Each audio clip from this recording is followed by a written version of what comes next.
And it's a nice feeling for them, but we need to make sure that it's totally safe with their necks.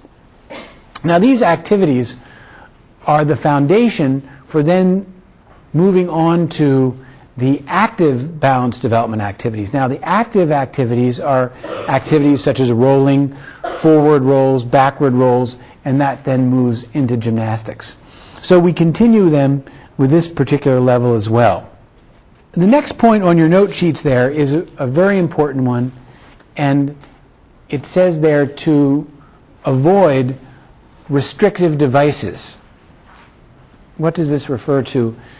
Restrictive devices. Well, there's some restrictive devices that are necessary and we're very enthusiastic about. Obviously, car seats are restrictive devices and incredibly important for children's safety. If a baby has to be restricted in some way, the best place for him to be is in mom and dad's arms. That's a great, safe place to be if he needs to be restricted in some way. But the kind of restrictive devices that concern us are devices such as playpens, or Johnny jump-ups, swing sets, even strollers, anything that denies the baby opportunity to move. And the fact of the matter is things like playpens, these are not for babies. These are convenience items for we adults. It's Madison Avenue that sold those to us and said that we needed them in terms of our children. Now, the problem with things like those walkers that they have for kids, if someone was to use a walker with a baby and give him extraordinary opportunity to walk in a walker, oh yes, of course, you could move a baby from here rapidly up to this level of being able to walk by putting a tiny baby in a walker and having him walk all over the place.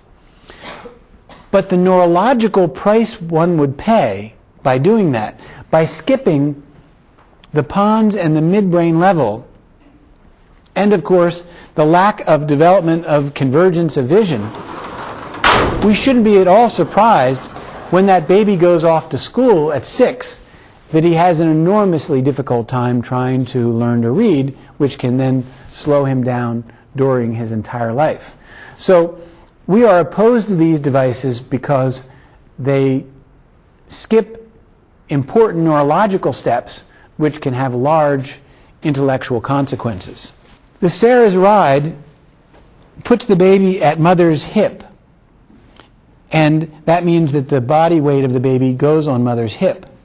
And of course, mother's hands are free, so she can use them, particularly if she were to fall forward. She can see her feet. The problem with front packs is they can stop mother from being able to see her feet and then possibly falling down and hurting herself. The woman who invented this learned this from African tribes.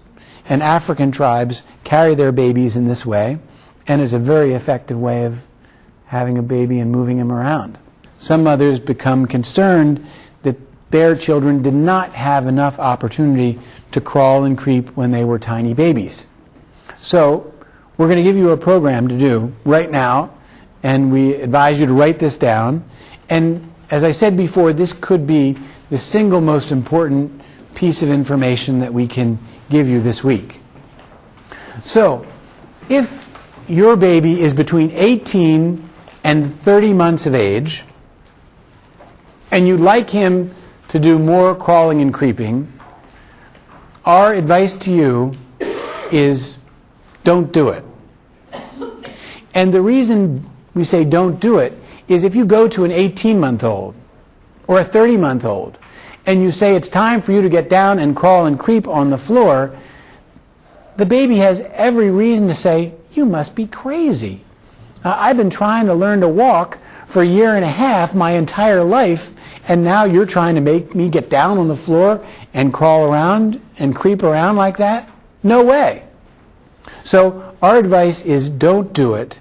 Instead, be patient and wait until baby becomes 36 months of age, 2.5, 3 years.